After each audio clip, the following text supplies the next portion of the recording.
Ok, entonces tenemos 18 preguntas, 32 minutos. Esta gráfica muestra datos de la Comisión para la Igualdad de Oportunidades de Empleo en Estados Unidos, quejas por discriminación presentadas en la Comisión. De número de quejas va de 10,000, de 0 a 40,000 quejas. Y las quejas son de este diferente tipo: edad, discapacidad, nacionalidad, raza, religión, represalias y género. Entonces, ¿cuál hipótesis se apoya en los datos de la gráfica? A, la discriminación religiosa en el ámbito laboral es más común que la discriminación racial. No. La discriminación por edad en el ámbito laboral es más común que la discriminación basada en la nacionalidad. Tampoco. Es más probable que la persona enfrente discriminación laboral debido a la edad que sufrir discriminación en represalia. Represalia es más alta que edad. Y es más probable que una persona enfrente discriminación laboral, discapacidad, que sufrir discriminación en represalia. Wow. ¿Cuál es la pregunta? ¿Podría leerla? ¿Cuál hipótesis se apoya en los datos de la gráfica? La discriminación religiosa en el ámbito laboral es más común que la discriminación racial.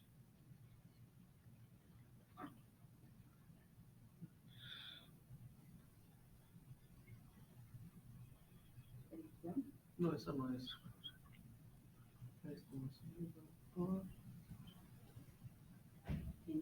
Laboral. ¿Dónde está el ámbito laboral? No, nomás dice discapacidad, nacionalidad, raza, religión, Represalias y género.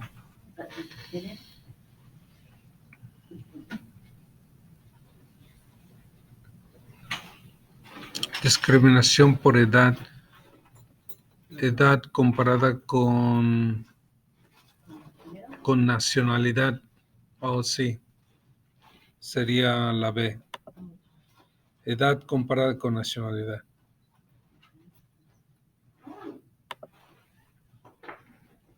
Okay. Este mapa provee información acerca de un evento importante de la Guerra Fría. Y aquí tenemos los países Alemania, que es Hamburgo, zona soviética, la parte anaranjada, la verde estadounidense, zona británica, el rosado que tiene ahí, zona francesa, el amarillo, el aeropuerto, rutas aéreas y ciudad. Entonces son las ciudades, rutas aéreas. Parece que van de estas diferentes ciudades hacia este punto en Berlín.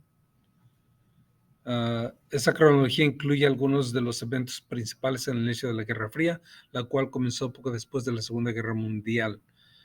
En 1945, en la conferencia de Yalta, los aliados acuerdan dividir a Alemania y la ciudad de Berlín. En 1947, el secretario de Estado de los Estados Unidos, Marshall, delinea su plan para eliminar la economía europea, para reanimar. En 1948, la ampliación del Plan Marshall provee suministros necesarios a Alemania Occidental y a Berlín. La Unión Soviética insiste en inspeccionar todos los vehículos que entran y salen de Berlín. Los aliados se niegan, lo cual lleva a un bloqueo soviético de todas las rutas hacia Berlín. Comienza el puente aéreo de Berlín. 1949, los Estados Unidos, Canadá y los aliados de Europa Occidental forman la Organización del Tratado del Atlántico Norte para defenderse de un ataque de la Unión Soviética. La Unión Soviética suspende el bloqueo a Berlín, termina el puente aéreo de Berlín. En 1955, la Unión Soviética y 8 países europeos comunistas forman el Pacto de Varsovia, cuyo objetivo definido es la defensa mutua. ¿Por qué fue necesario el puente aéreo de Berlín? Los soviéticos habían confiscado la mayor parte de los envíos de alimentos a Berlín. Los soviéticos cerraron las rutas terrestres que conectaban a Berlín. No. La de verdad, porque es precisamente lo que está aquí. Esas son las rutas aéreas. Entonces, cuando ellos cuando ellos cerraron las carreteras, se abrieron o utilizaron rutas aéreas.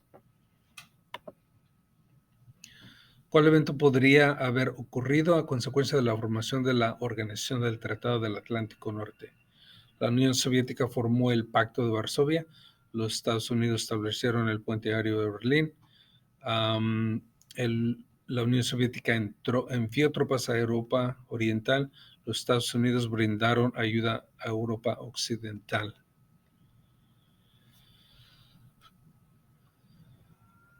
El tratado se hizo aquí en 1949. La Unión Soviética y 8 países europeos comunistas formaron el Pacto de Varsovia. Entonces, fue consecuencia de La unión. de la Unión. Los países que estaban en favor con Estados Unidos, apoyados por Estados Unidos, fue la manera como se agruparon. Con base en el mapa, ¿cuál fue una de las razones por las que el puente aéreo de Berlín tuvo éxito?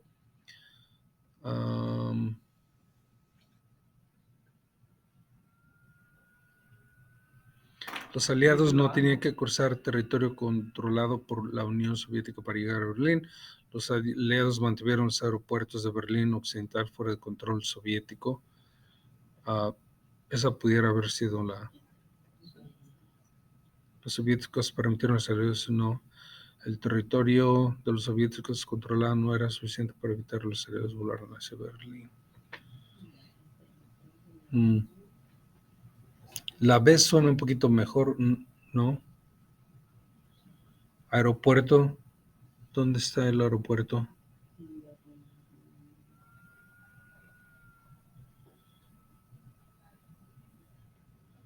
No se ve. Con base en el mapa, ¿cuál fue de las razones por las que el puente aéreo tuvo éxito? ¿Puede leer otra vez un poco más abajo del mapa? ¿Dónde? ¿A quién? Ahí abajo, donde estamos hablando ahorita sobre la planeación del... ¿Las opciones? No, en 1949. 1949. La Unión Soviética termina el aeropuerto de Berlín. Termina el puente aéreo de Berlín.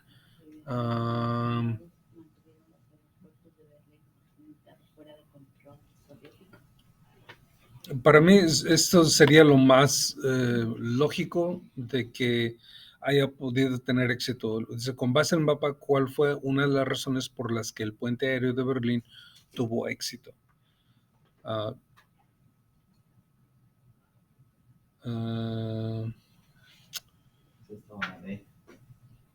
El territorio de los soviéticos controla que no era suficiente para evitar. No, tampoco. Los aliados no tenían que cruzar el territorio controlado por la Unión Soviética para llegar a Berlín.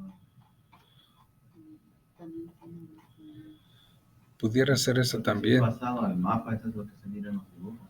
Los aliados no tenían que cruzar. Porque los aliados están de este lado, ¿verdad? Obviamente no van a venir de este lado a tratar. Vamos a dejarle en la B, a ver qué tal. O alguien que se les ocurre. Oye, se trata como de recordar lo que había leído en mi historia. ¿En historia? Ok, vamos a dejarla ahí a ver qué pasa. Este fragmento es del pasaje del presidente James Madison relacionado con la guerra, enviado al Congreso en junio de 1812. Los cruceros de guerra británicos han estado violando continuamente la bandera estadounidense en la Gran Vía de las Naciones y han capturado y secuestrado a personas que navegaban bajo su protección. Los cruceros británicos también han estado violando el derecho y la paz de nuestras cosas, acosan nuestros barcos comerciales al llegar y al partir. A la ostentación más insultante han añadido las exigencias más ilegales en nuestros propios puertos y han derramado con displicencia sangre norteamericana en nuestra propia jurisdicción territorial. Sin embargo, cuando se le ha exigido por parte de los Estados Unidos que castiguen las enormes ofensas cometidas por sus propios buques, su gobierno ha concedido a sus comandantes insignias adicionales en honor y confianza. Este fragmento es del dominio público. Dice, con base en el fragmento, ¿cuál método usó el presidente James Madison para convencer a un Congreso dividido de declarar la guerra a Gran Bretaña? Se urgió a actuar para recuperar las costas tomadas por Gran Bretaña, detalló los daños causados a los intereses y el comercio de empresas estadounidenses, enfatizó la falta de respeto que Gran Bretaña había mostrado hacia los Estados Unidos, presentó a los comandantes estadounidenses como personas dignas de honor y confianza. La C, ¿verdad? La C o la B. La C yo me voy. Una de las cuatro. Dice, los cruceros británicos también han estado violando el derecho a la paz de nuestras costas. Acosan nuestros barcos comerciales al llegar y al partir. Más insultante ha añadido las exigencias. Entonces, enfatizó la falta de respeto, detalló los daños. No detalla mucho los daños, menciona cuáles son esos daños o los posibles cosas pero más enfatiza la falta de respeto, ¿no? ¿Les parece? La idea principal de las narrativas es el pasaje principal de las cosas, o enfatiza demasiado en la falta de respeto. Narra mucho Okay. porque hasta la bandera Sí, y habla acerca de la bandera. de... Ok, entonces vamos a dejarlo ahí. Este diagrama describe el sistema federal de controles y equilibrios detallado en la Constitución de los Estados Unidos. Si se acuerdan de eso, el poder legislativo, ejecutivo y judicial, donde cada uno de esos poderes tiene peso sobre el otro. El presidente, acá arriba, el presidente puede vetar leyes que pueden, el poder legislativo puede crear, el poder ejecutivo los puede vetar, el Congreso puede anular el veto del presidente aprobando las leyes. Las cortes, creo que eso más o menos lo tienen. Y después este fragmento en el artículo 1, sección 7 de la Constitución de Estados Unidos. Todo proyecto de ley aprobado por la Cámara de Representantes y el Senado deberá presentarse al presidente de los Estados Unidos antes de que se convierta en ley. Si lo aprueba, lo firmará. En caso contrario, lo devolverá junto con sus objeciones a la Cámara de Origen para reconsiderarlo. Si después de reconsiderarlo las dos terceras partes de ambas cámaras acuerdan aprobar el proyecto, se convertirá en ley. Y esta tabla del American President's Project muestra los vetos presidenciales y el porcentaje de estos vetos que fueron anulados por el Congreso. Entonces, Franklin Roosevelt vetó este número de veces. Solamente fueron anulados 9, que quiere decir 1% de sus vetos fueron invalidados por el Congreso. Entonces, ¿a quién le anularon más? Me parece que le anularon más a George W. Bush. Él vetó 12 veces y 33%, que es más o menos, ¿qué? Cuatro leyes o 4 vetos que él hizo, se los mandaron para atrás. ¿Por qué la Constitución otorga la facultad de vetar al presidente? para eliminar las facultades del Poder Legislativo, para limitar la supervisión del Poder Legislativo, la B no tiene mucho sentido, porque de eso se trata. El hecho de que el presidente pueda vetar una ley es para limitar el Poder Legislativo. Básicamente para que el Poder Legislativo esté consciente de los precedentes legales, no tiene nada que ver. Para que el Poder Legislativo sea sensible a la opinión pública, tampoco. ¿Cómo se dice aquí? Esto es control de desequilibrios, ¿verdad? De eso se trata. Entonces, el poder que tiene el presidente de vetar es precisamente para limitar esos poderes que el Poder Legislativo tiene, y después el Poder Judicial está limitado por el Poder Legislativo también. Cuando se puede hacer que un juez no tenga las facultades suficientes para hacer su trabajo. El Poder Legislativo lo puede sacar del puesto. ¿Bajo qué circunstancias es más probable que una amenaza de veto evite la aprobación de un determinado proyecto de ley? A, cuando el Congreso ha mostrado que es capaz de anular vetos anteriores. B, cuando los jueces de la Corte Suprema indican que el apoyo, cuando los jueces de la Suprema Corte Suprema indican que apoyarán un veto. Cuando los líderes del Congreso creen que carecen de suficientes votos para anular un veto. No sé. Cuando las decisiones de la Suprema Corte han favorecido consistentemente al presidente.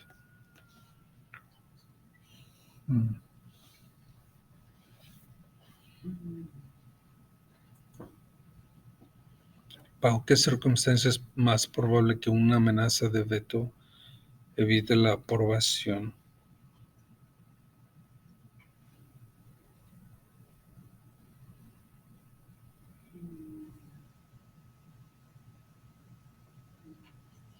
Todo proyecto de ley aprobado por Cámara de Representantes y el Senado deberá presentarse al presidente si después de reconsiderar las terceras partes.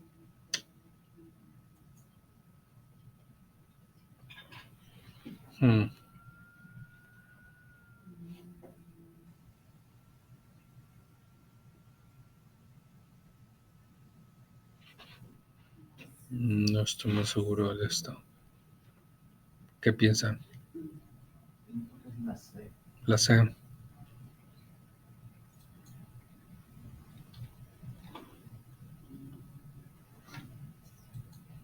Evite la aprobación.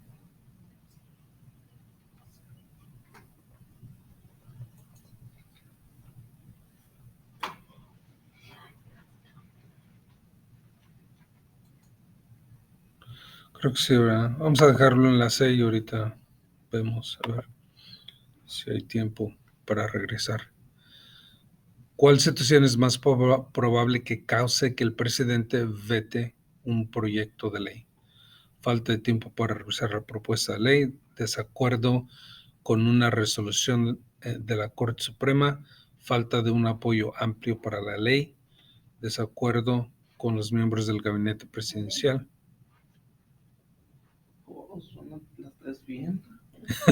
Todo. Todos también la C. Falta de tiempo para revisar la propuesta. Es muy trivial esto. De acuerdo con una resolución, Falta de tiempo. que el presidente vete un proyecto de ley. Desacuerdo con la resolución. La Corte Suprema no tiene nada que ver con el desarrollo o la aprobación de una ley. El presidente puede firmarla y pasarla como ley. Después la Suprema Corte puede decir, no, esta ley es en contra de la Constitución. Falta de un apoyo amplio para la ley. Creo que esto es lo que me parece un poquito más acertado, precisamente cuando vemos la palabra amplio, se trata de que si hay necesidad de esta ley, para el público, básicamente. Desacuerdo ¿Qué con tal los de miembros. desacuerdo? Desacuerdo con miembros del gabinete presidencial. Aquí se trata de, no tiene que ver, el gabinete presidencial da consejos al presidente. No tiene que ver, el presidente los escucha y si le gusta, va con ellos y si no, él hace lo que determina. Entonces, para mí, esta última parte no. La B pudiera ser, pero no estoy muy convencido con eso. Más bien creo que es la falta de un apoyo amplio para la ley. Porque la ley se supone que se hacen para gobernar o para ayudar a los ciudadanos. Entonces vamos a dejarla ahí, a ver qué, Sí, casi no tenemos tiempo tampoco. a ver qué pasa. 12 minutos, nos faltan 9 o la mitad. Los datos de la tabla de la Cámara de Representantes de los Estados Unidos. Número de republicanos, número de demócratas. ¿Cuál fue el rango de los miembros del Partido Demócrata durante los años que muestra la tabla? ¿Cuál fue el rango de los miembros del Partido Demócrata? Entonces, de 1997, ¿qué serían? ¿51 ahora? No.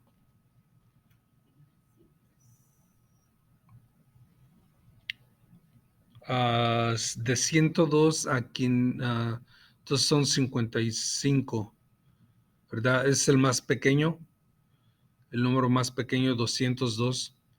El rango es entre el número más pequeño y el número más grande, que sería 257, entonces sería 55. El siguiente párrafo describe una decisión económica. Thomas Washington era un granjero de Missouri en la década de 1920. Él compró 40 acres de tierra.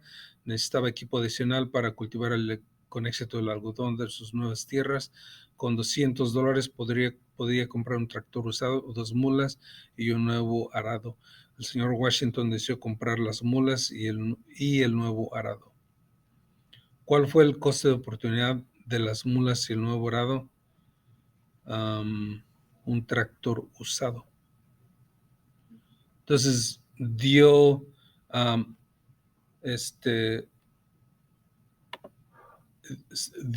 ¿cómo se dice? Sacrificó el tener un tractor por el uso de las mulas y el arado. Entonces perdió el beneficio de usar un tractor. Básicamente ese es ¿cuál es el costo de oportunidad? No sé si se acuerdan que hablamos de eso. Con base a la gráfica, ¿en cuál región aumentó más el porcentaje de población hispana no metropolitana? Con base a la gráfica, ¿en cuál región? ¿En el suroeste? Ok. Suroeste.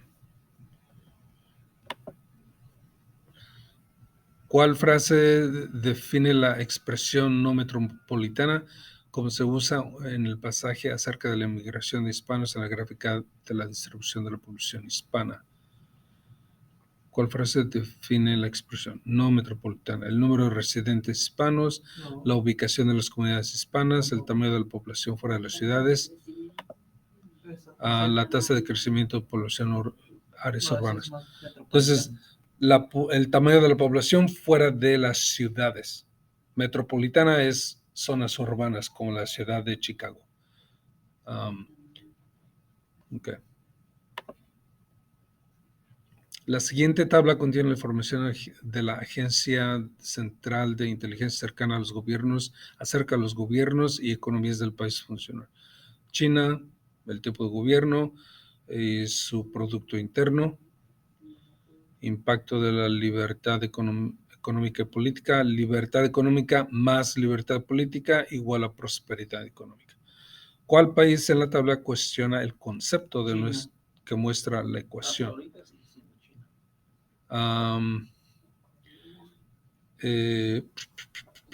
¿Cuál es el que tiene menor Producto Interno Bruto? Porque es como se mide el éxito económico de cada país. Oh,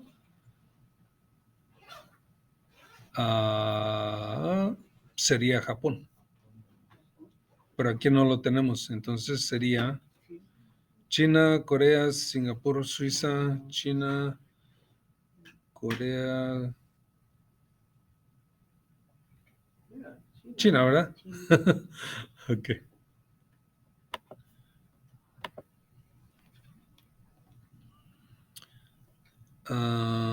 Ok, la gráfica contiene los datos de la Oficina de Administración de Personal de los Estados Unidos de 1990 a 2010. Total de empleados del gobierno en millones va de 5.2 millones, baja, después sube otra vez, baja y sube un poquito más. En 2010 hay 4.4 millones. Usando la información de la gráfica, decida si cada una de las siguientes afirmaciones es verdadera o falsa. Ok. En el año 2010 había aproximadamente 4.4 millones de empleados del gobierno de Estados Unidos. Cierta. Hubo un aumento en el número de empleados del gobierno federal entre los años 2000 al 2004. 2000 al 2004 no hubo un aumento. Falsa. En el año 2000 había aproximadamente 5.1 millones de empleados del gobierno de Estados Unidos. Falso. Durante los años que muestran el gobierno de empleados federales, llegó al máximo en 1990. Totalmente verdadero. No, El número de empleados del gobierno de los Estados Unidos disminuyó entre 1990 y 2000. 1990 y 2000, sí. Cierto. nada más son 5. Sí, nada más son 5. La gráfica circular agrupa las enmiendas de a la Constitución de los Estados Unidos relacionadas con el voto y las elecciones. Redujo el costo para votar, amplió el derecho a voto a los grupos nuevos, cambio de procedimientos electorales, influencia de las enmiendas. Ok. ¿Cuál enmienda constitucional debe ir en la misma categoría que la mayoría de las enmiendas en la gráfica circular? Reforma al proceso para elegir a los senadores, no. Enmienda que reformó al colegio electoral, la 24 enmienda que prohibió los impuestos, esta sería, porque antes para poder votar se tenía que pagar un impuesto. Entonces fue la 14ª enmienda que bajó la edad para votar. Pero aquí dice influencias de la enmienda de la Constitución relacionadas con el voto y las elecciones, redujo el costo a votar. Ok, entonces esta no es. Porque esta ya está aquí. Amplió el derecho a los votos, grupos nuevos. En la misma categoría de la mayoría de las enmiendas. En la misma categoría que la mayoría de las enmiendas de la gráfica circular. La mayoría de las enmiendas tiene que ver con el amplio, amplió el derecho a voto a grupos nuevos. Entonces la 26 amplía el voto a gente más joven. Sí, creo que esa es la mejor. Ok. Civilización griega, fundación del Imperio Romano, civilización europea occidental. ¿Cuál frase completa el diagrama?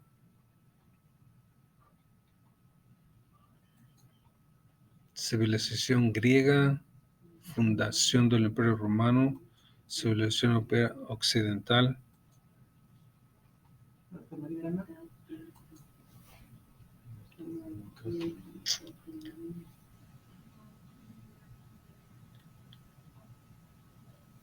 ¿Qué es lo que tienen que ver estos civilizaciones?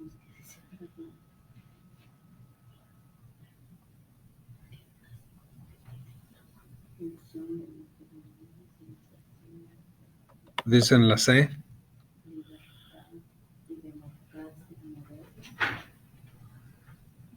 Creo que sí, ¿verdad? Porque estas son, la civilización griega y el imperio romano influyen mucho en lo que es el sistema de gobiernos y um, cómo se establece una sociedad y cómo van a funcionar. Y estamos Um, hablando de sociales, ¿verdad? sí. Sí. Entonces, tecnología y transportes, estaba pensando en eso, pero no tiene, la verdad, mucho que ver. Tiene patrones lingüísticos tampoco. Creo que la griega, romano tienen influencia en las lenguas occidentales, pero no necesariamente en términos de Sí, métodos porque agrícolas tampoco. la tierra Grecia era famosa por la democracia. Ujú. Y los romanos también por la república, que vamos a dejarlo ahí. Este fragmento de la declaración inicia el juicio político del presidente Bill Clinton en 1999. Dice: William Jefferson Clinton no es culpable de los cargos que se le imputan, no cometió perjurio, no obstruyó a la justicia, no debe ser removido de su puesto. Trataremos, sin embargo, de responder a los cargos formulados en contra del presidente de manera directa y franca como sea posible. Con base en ese fragmento, ¿cuál conclusión se puede sacar acerca de la persona que pronunció este discurso? ¿Piensa que el gobierno carece de autoridad para juzgar al presidente? ¿Cree que el presidente ha obedecido los estatus legales necesarios? Creo que cree que el gobierno tiene la evidencia para declarar culpable al presidente. Obviamente no. ¿Piensa que el presidente debe rendir cuentas al público por delitos graves? Tampoco.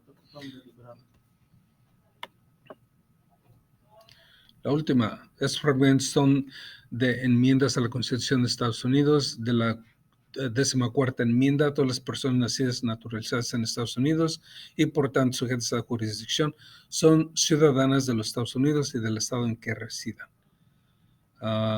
Ningún estado podrá negar a persona alguna dentro de su jurisdicción protección legal equitativa. La 15ª enmienda, derecho a los ciudadanos de Estados Unidos para votar. La 14ª enmienda, 24ª enmienda, el derecho a los ciudadanos de votar no será negado ni por estado o motivo de no haber pagado un impuesto. Entonces es lo que limita los impuestos. ¿Cuál fue el objetivo principal de la 14ª y la 15ª enmienda? Asegurar a los afroamericanos reciban oportunidades de empleo equitativas, asegurar que los afroamericanos tuvieran un lugar separado pero equitativo en la sociedad, estimular la educación afroamericana, proteger los derechos de... Esa, la D, ¿verdad? Proteger los derechos Ujú. de los